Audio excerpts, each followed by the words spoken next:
गोपथ ब्राह्मण नाम की उपनिषद में आया है कि जो ओमकार को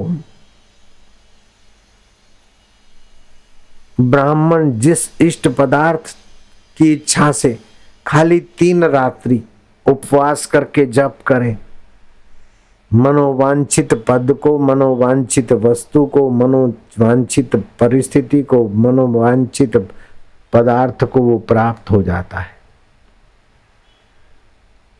पूर्वाभिमुख करे और ओमकार की उपासना करे, मौन रहे और 3 रात्रियां कुशासन पर बैठकर जप करे। अधिक जप न करे तो कोई हरकत नहीं, केवल 1000 बार जप हो जाएगा, रोज तो भी चल जाएगा। माला गिनती से जपे और प्रेम पूर्वक अर्थ सहित जपे, उसके मनोरथ पूर्ण होने लगते हैं।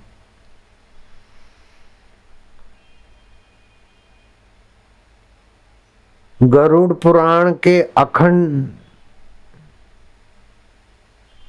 गरुड़ पुराण के आचार खंड में लिखा है कि जो ओमकार की उपासना करते वे राष्ट्र समृद्ध होने लगते, राजा समृद्ध होगा, रोग रहित होगा। जो भी व्यक्ति ओमकार की उपासना करता है वो रोग रहित और समृद्ध होता है। अब राजाओं को तुमने देखा न देखा हो तुम्हारी मर्जी, लेकिन महाराज को तो तुम देख रहे हो कि रोग रहित और समृद्धि का कोई टोटा भी तो नहीं है। जब जहां चाहे भंडारे करो, टोटा नहीं पड़ता।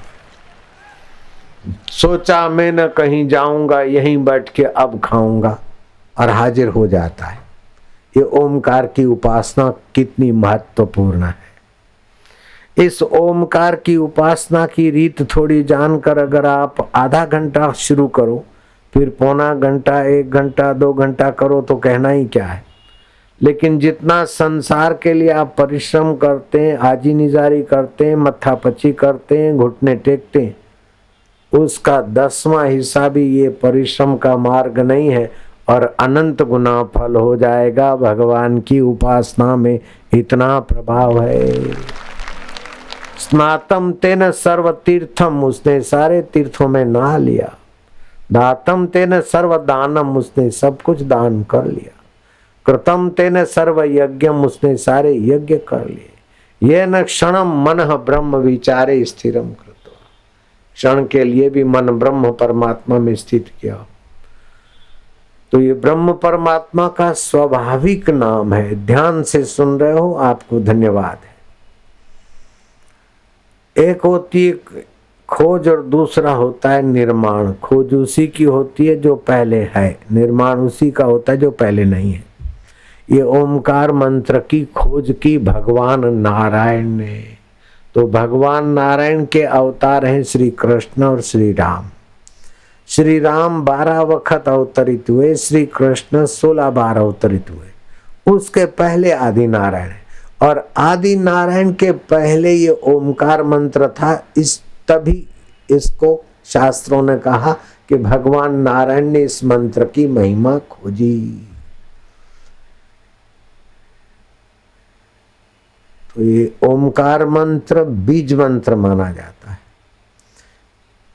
ये जैसे पृथ्वी में जो भी बीज डालो वैसा फल मिलता है, ऐसे इस बीज मंत्र से जो भी मांगो वो देर सबेर फलता है। वैराग्य मांगो, भक्ति मांगो, प्रीति मांगो, विद्या मांगो, शांति मांगो, जो मांगो, और केवल इससे इसी को मांगो, इससे भगवान को मांगो। तो इस मंत्र का इष्ट देव अंतर्यामी परमात्मा है। सबके अंतर्स्युत जो परमेश्वर सत्ता है वो इसके इष्ट देव है, मंत्र का देवता है।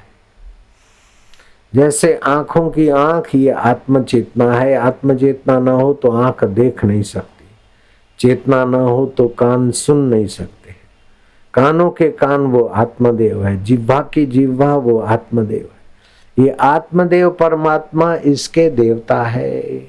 तो मैं कई बार ये आपको उच्चारण करा चुका हूं, आप अभी फिर से करो।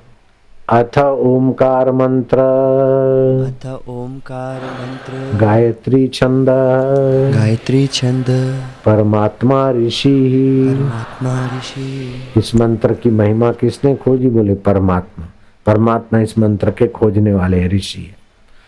देवता कौन है? अंतर्यामी देवता। अंतर्यामी देवता जो पृथ्वी में गंध गुण स्वरूप चैतन्य है और पेड़ पौधों को, बीजों को जीवनी शक्ति देता है। जो हमारे शरीर में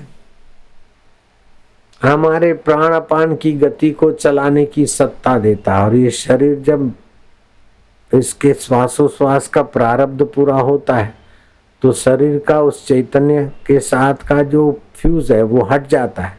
फिर भी जो हमारे से हटता नहीं, कटता नहीं, हमको हटाता नहीं, काटता नहीं। जैसे घड़े का आकाश और महाकाश हटता नहीं, कटता नहीं, हटाता नहीं और हटता नहीं, ऐसे ही आत्मा परमात्मा से हटता हटाता नहीं। वो परमात्मा इस मंत्र के देवता है। तो ओमकार मंत्र, गायत्री छंद, परमात्मा ऋषि, अंतर्यामी देवता। क्यों जप रहे हो? कि अंतर्यामी प्राप्ति अर्थे, अंतर्यामी परमात्मा को पाने के लिए, अथवा प्रभु प्रीति अर्थे, अथवा आरोग्य प्राप्ति अर्थे, अथवा धन लाभ अर्थे, यश लाभ अर्थे, जो भी आप मांगो वो संकल्प कर लो। फिर क्या करो? सामने दृष्टि में आपकी निगाहें और भगवान की, गुरु की या ओमकार की एक तानता रहे और आप उच्चारण करो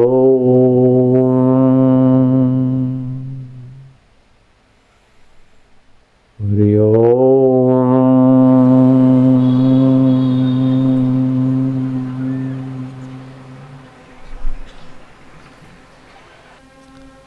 परमात्मा शांति बढ़ने लगेगी। परमात्मा शांति के सुख की बड़ी भारी महिमा है।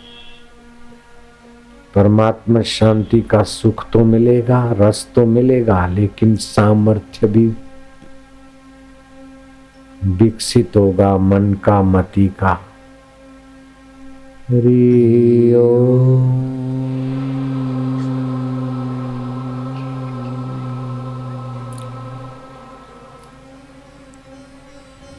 ये प्रीति पूर्वक उच्चारण भाग्य की रेखाओं को बदल सकता है, भगवत रस को जगा सकता है। भगवत सत्ता और सामर्थ्य के साथ सीधा संबंध इस उपासना का है। रजो और तमोगुण से जो आदमी को घाटा होता है, हानियां होती है, गलत निर्णय होते हैं, गलत आकर्षण होते, पश्चाताप करता है, नीच गतियों को जाता है, ये सारा रजो और तमोगुण इस उपासना से ऐसे भागेगा जैसे सूर्योदय उदय होते ही अंधकारी रात्रि भाग जाती।